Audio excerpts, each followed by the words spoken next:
Okay, last class में हम लोग z डिफाइन किए थे। z डिफाइन किए थे, एक बार मैं फिर से बोल रहा हूँ। w equals to Z Q था, z equals to w by Q, Q की जगह पर आई टी पुट किए थे। We are assuming i equals to 1 ampere, t equals to 1 second. हम क्लास 10th में 9th में फिजिक्स में डिफाइन करते हैं, define 1 newton of force. 1 newton of force, तो फोर्स इक्वल्स टू ऐसे पढ़ देते हैं, मास इनटू एक्सीलरेशन। तो ऐसे लिख देते थे कि एक बॉडी है और इसको 1 किलोग्राम मास ले लेते थे एंड मूविंग विथ 1 मीटर पर सेकेंड स्क्वायर। तो अभी हम ऐसे पढ़ते थे 1 इंटू 1, तो ये आ जाएगा न्यूटन। तो 1 न्यूटन हो जाएगा, फोर्स इक्वल्स टू 1 न्यूटन, क्योंकि एक्सीलरेशन भी कितना ले लिए हैं 1 एंड मास भी कितना ले लिया 1 किलोग्राम। तो हम ऐसे बोलते थे व्हेन 1 न्यूटन फोर्स कैसे डिफाइन करते थे, तो when a body of mass 1 kilogram is travelling with acceleration of 1 metre per second square, then force acting on it is known as 1 newton. Exactly in the same manner here, assuming 1 second, 1 ampere का current 1 second तक जब तक flow करेगा, उस time duration में जितना weight deposit होगा, that will be equal to the electrochemical. तो electrochemical equivalent of a substance is equals to the weight of ion deposited at the electrodes, deposited or liberated at the electrodes when a current of 1 ampere passes for 1 second in the electrolytic solution. So this was Z and this is known for हमारा first law था। अब we are going to define the second law और उसके बाद numericals करना, एक और relation निकालना होगा, उसके बाद न्यूमेरिकल्स करना होगा। ओके, तो second law, we are going to attain the second law, define the second law। Second law क्या बोला कि अभी देखो पहले समझो क्या है। पहले, उससे पहले हम क्लास 11th में एक टर्म पढ़ चुके हैं, E is equivalent weight. E is equivalent weight या फिर मास, इक्विवेलेंट वेट बोलते हैं इसको, या हम इक्विवेलेंट मास। अब E इक्वल्स टू क्या होता है, तो एटॉमिक मास या molecular mass by X factor, atomic mass या molecular mass by X factor. ये क्लास 11th में रिडॉक्स रिएक्शन में ही पढ़ाया था।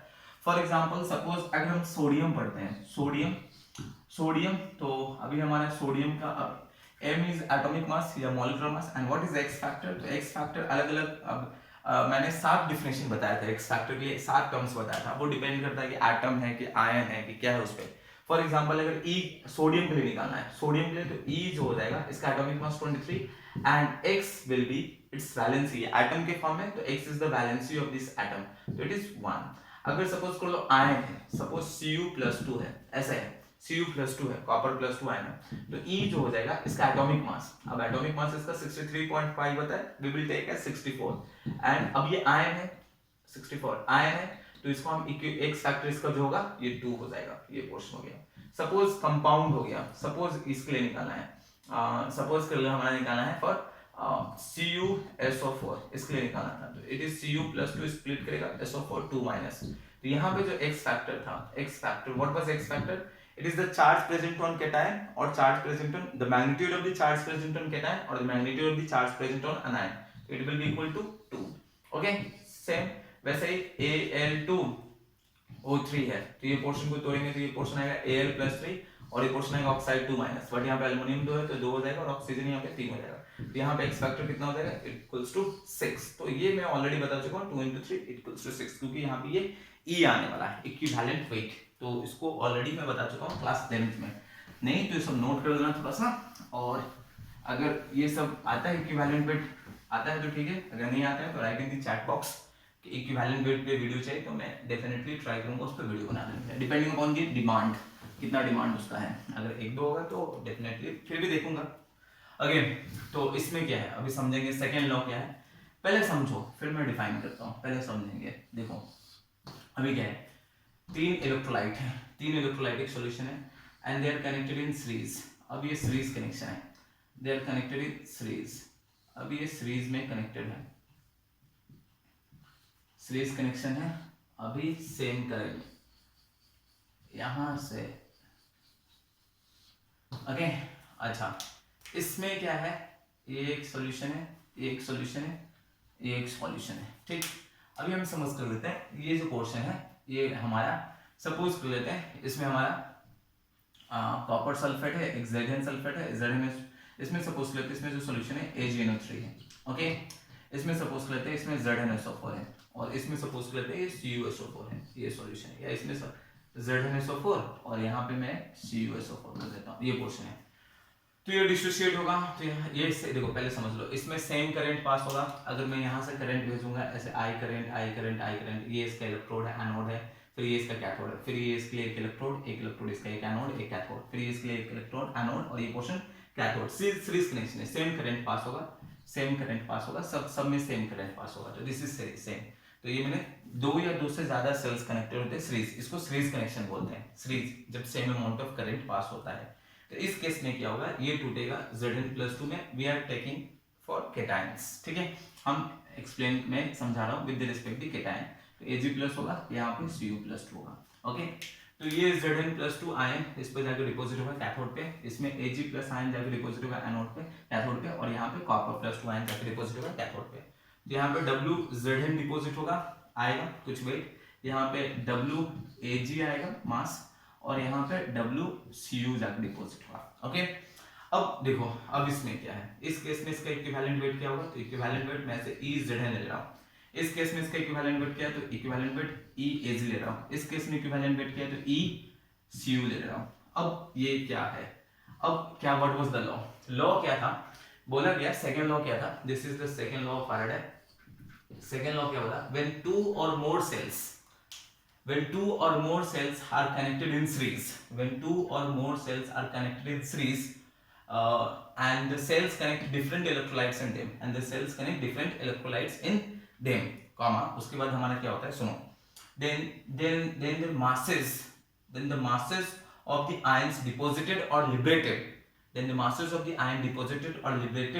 at the electrodes is directly proportional to the equivalent weight, directly proportional to their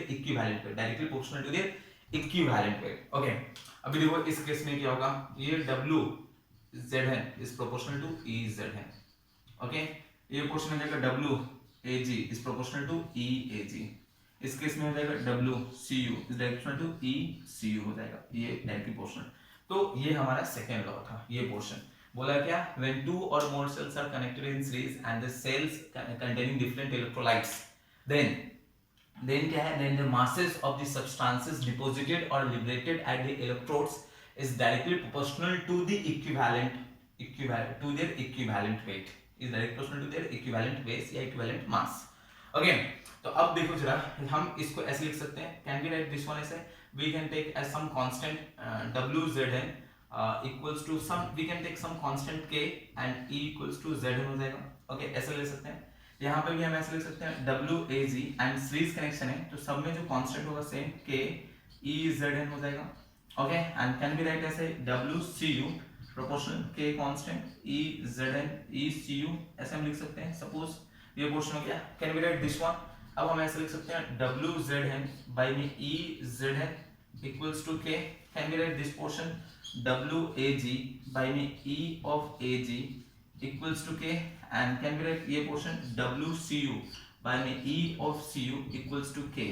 तो अब हम तीनों को यहाँ पे भी k, यहाँ पे भी k, यहाँ पे भी k, तो can we write WZn equals to E of Zn equals to WAg by me E of Ag equals to WCu by me E of Cu। तो it's an important relation and ये बहुत एक important relation हो रहा है, और इसके basis पे बहुत सारा न्यूमेरिकल्स बनता है। तो मैं डायरेक्टली ऐसे तो डेरिवेशन में या सॉरी सेकंड लॉ ये था डेफिनेशन, लेकिन हम शॉर्टकट में ऐसे याद रखेंगे, सिर्फ याद रखने के लिए मैं बोल रहा हूँ, ठीक है, ऐसे रखने क्योंकि ये हमारे क्वेश्चंस बनाने में हेल्प करेगा। When two or more cells are connected in series, then their weight by equivalent weight ratio of the electrolyte, then their weight by equivalent weight ratio remains constant। weight by equivalent weight ratio, ये जो ratio रहेगा this will remain constant, okay, इसको याद करने के लिए। But यहाँ पे मैं बोल चुका हूँ what is the second law, but for remembering ये पोर्शन, क्योंकि ये क्वेश्चंस में बहुत इंपॉर्टेंट आएगा ये पोर्शन।